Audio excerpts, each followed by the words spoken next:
राज्य में 6,400 कोटीर पुंजीनिवेश को अनुमोदन मिली। मुख्यमंत्री अध्यक्षतार बसी बैठक में पुंजीनिवेश को उच्च क्षमता संपन्न कमिटी अनुमोदित कर 5,300 कोटी अधिक पुंजीनिवेश करेंगे 3टी कंपानी। सेहीपरि 1,000 कोटी अधिक पुंजीनिवेश करेंगे 5टी कंपानी। याद्वारा 4,631 जन नियुक्ति पाइबे। याजदानी स्टील और पावर लिमिटेड कंपानी करिबो पुंजीनिवेश 2,415 कोटी टंका निवेश करिबो ही गोटे कंपानी। याद्वारा 2,867 जन को नियुक्ति मिलिबो। सेहीपरि 1,523.24 कोटी निवेश करी शिव सीमेंट कंपानी। सुंदरगढ़ कुत्रा तेलीखणारे हेबो कंपानी। पारादीप रे एनआरएल करिबो 1,420 कोटी टंकार निवेश। पारादीप रे 400 कोटी निवेश करिबो इफको।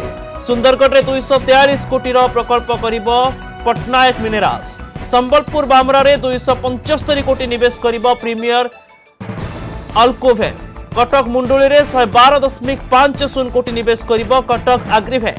सेहीपरि पिपिली जसुआपुर रे होटेल पाई भी 54.58 कोटी पुंजी निवेश करिबो कंपानी। तेबे देशर 20 राज्य मध्य एपिकल श्रेष्ठ प्रदर्शनकारी रही।